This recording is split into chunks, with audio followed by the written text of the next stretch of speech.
بھارت کے غیر ذمہ دارانہ اقدامات پر پاکستانی قیادت بھرپور جواب دینے کے لیے یک زبان ہو گئی۔ وزیر اعظم شہباز شریف کی زیر صدارت قومی سلامتی کمیٹی کا اجلاس شروع ہو گیا ہے۔ ڈپٹی بیورو چیف اسلام آباد اظہر فاروق ہمیں تفصیلاً آگاہ کریں گے۔ بتائیے اظہر۔ جی، وزیر اعظم کی صدارت میں یہ انتہائی غیر معمولی اجلاس اس وقت جاری ہے قومی سلامتی کمیٹی کا، جس میں عسکری قیادت بھی ہے اور قومی سلامتی کمیٹی کے ارکان بھی اس اجلاس کا حصہ ہیں۔ اس اجلاس میں بھارت کی طرف سے جو بے بنیاد پروپیگنڈا ایک شروع کیا گیا ہے، بے بنیاد مہم شروع کی گئی ہے پہلگام فالس فلیگ آپریشن کے بعد، اس کو بنیاد بنا کر بھارت نے جو یک طرفہ فیصلے کیے ہیں اس کا تفصیلی طور پر جائزہ لیا جائے گا۔ بالخصوص پاکستانی سفارتکاروں کی بے-دخلی اور پاکستانی کے ویزے جو منسوخ کرنے کا فیصلہ ہے، اور اس کے ساتھ ساتھ سندھ طاس معاہدہ کی معطلی کے حوالے سے بھارت نے جو یک طرفہ فیصلہ کیا ہے اس حوالے سے بھی تفصیلی طور پر جائزہ لیا جائے گا، اور دونوں ممالک کے درمیان جو دو طرفہ معاہدے ہیں ان کا بھی جائزہ لیا جائے گا، اور بالخصوص بھارت کی طرف سے اگر کوئی ممکنہ جارحیت ہوتی ہے تو اس جارحیت کا بھرپور اور مؤثر جواب دینے کے حوالے سے ایک حکمت عملی بھی وضع کی جائے گی۔ تفصیلی طور پر بریف کیا جائے گا آج کے اس اجلاس کے حوالے سے کہ بھارت نے اب تک گزشتہ 2 دن کے اندر جو اقدامات اٹھائے ہیں ان کے کیا اثرات مرتب ہو سکتے ہیں اس خطے پر، اور بالخصوص دونوں ممالک کے تعلقات کے حوالے سے بھی، اور اگر بھارت پاکستان پر کوئی جارحیت کرتا ہے تو اس کا کس انداز سے جواب دیا جا سکتا ہے۔ ڈی جی ملٹری آپریشن تفصیلی طور پر اس اجلاس کو بریف کر رہے ہیں۔ موجودہ صورتحال کے حوالے سے سیکورٹی ایجنسیز کے جو اعلیٰ حکام ہیں وہ بھی اس اجلاس میں شریک ہے اور وہ بھی تفصیلی طور پر بریف کریں گے۔ ایک قومی حکمت عملی وضع کی جائے گی، اہم ترین مؤثر حکمت عملی، اور بھارت کی طرف سے ممکنہ اقدامات اور کوئی بے بنیاد جب مذموم کوئی ایسا ہتھیار استعمال ہوتا ہے یا جارحیت ہوتی ہے تو اس کا توڑ کرنے کے حوالے سے ایک قومی حکمت عملی آج کے اجلاس میں وضع کی جائے گی، تاکہ بھارت کے جو بے بنیاد پروپیگنڈا ہے اس کا ایک مؤثر جو ہے وہ جواب دیا جا سکے۔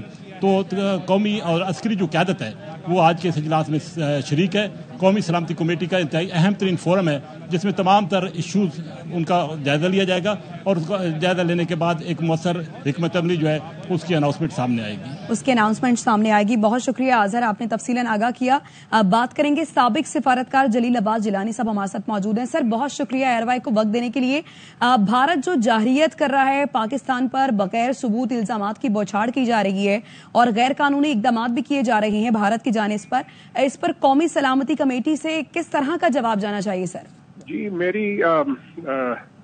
میرا تو خیال یہ ہے کہ قومی سلامتی کی طرف سے ہمارا ایک بہت ہی میچیور اور ذمہ دارانہ جواب آئے گا، اور اس کے ساتھ ساتھ ہی میں یہ کہوں گا کہ اگر ہندوستان کی طرف سے کوئی ایگریشن ہوتی ہے تو اس کا بھی بھرپور جواب دیا جائے گا پاکستان کی طرف سے۔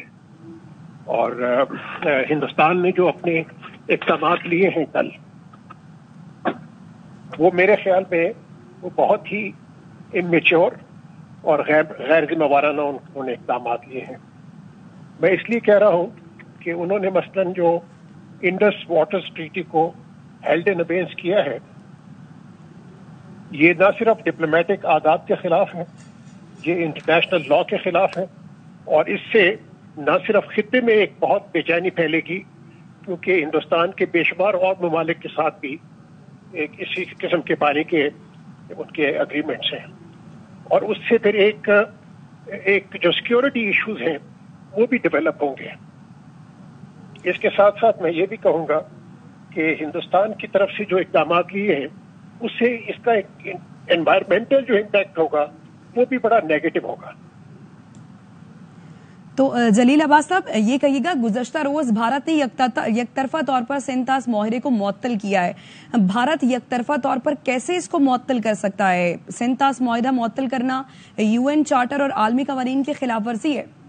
جی، میں نے بتایا نا کہ انہوں نے جو اقدامات لیے ہیں وہ نہ صرف انٹرنیشنل لا کے خلاف ہیں، ہمارے بائیلیٹرل اگریمنٹ کے خلاف ہیں، اور یہ جو انوائرمنٹل جو ان سے ہیں لاز ہیں ان کے بھی خلاف ہیں، اور اس سے جو ان سے ہے خطے کے اندر بھی ایک بے چینی پھیلے گی۔ اس لیے بے چینی پھیلے گی کہ ہندوستان کے پانی کے جو ہیں بائیلیٹرل اگریمنٹس وہ کافی ممالک کے ساتھ ہیں۔